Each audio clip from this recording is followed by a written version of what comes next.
अरे बिंदु, आज घर में बहुत काम है। आज तुझे स्कूल जाने की जरूरत नहीं है।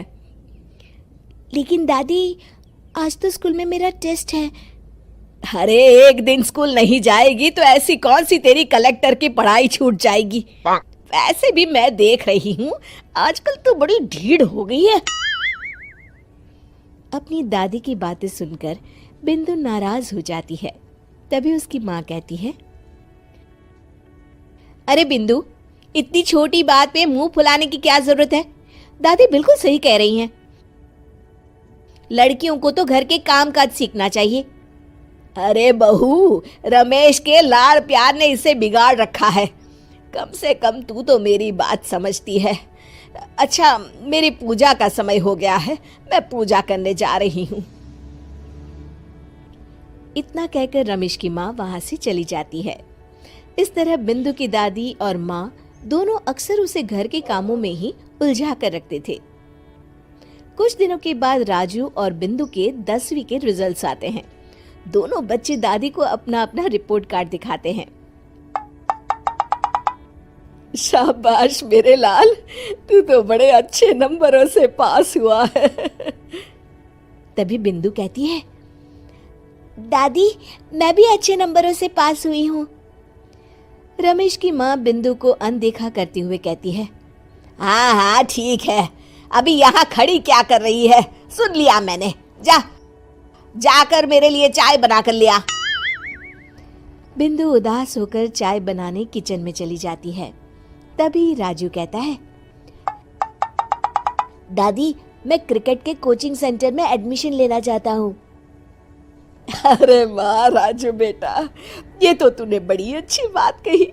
तू कल ही अपना एडमिशन करा ले, जितनी भी फीस होगी मैं दे दूंगी। अरे एक दिन मेरा पोता विराट कोहली बनेगा।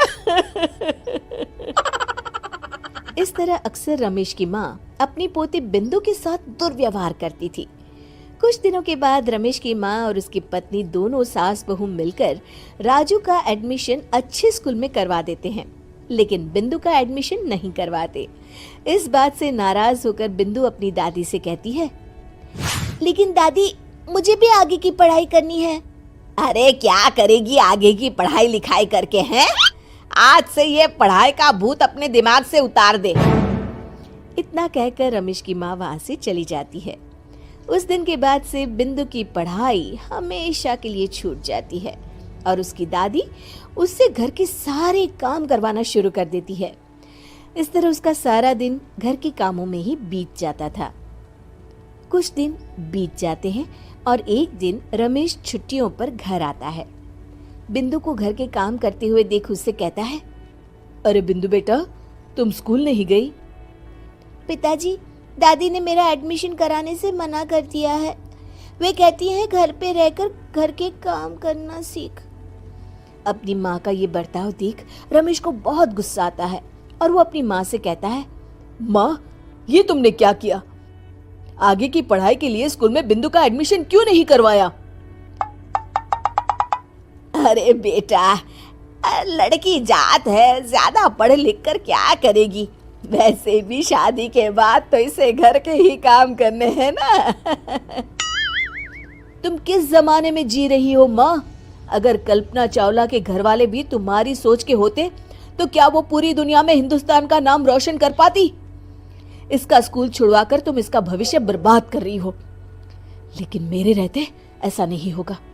बिंदु बेटा, कल ही तुम्हारा एक दूंगा, तुम जितना चाहे उतना पढ़ो। मेरे होते हुए तुम्हें किसी बात की चिंता करने की जरूरत नहीं है। अपने पिता से हौसला पाकर बिंदु खुश हो जाती है और कहती है, जी पापा, मैं खूब मन लगाकर पढ़ाई करूंगी और बड़ी होकर डॉक्टर बनूंगी। ये हुई ना बात, शाबाश मेरी बेटी। शिक्षा, लड़का हो या लड़की, हमें दोनों को आगे बढ़ने का मौका देना चाहिए।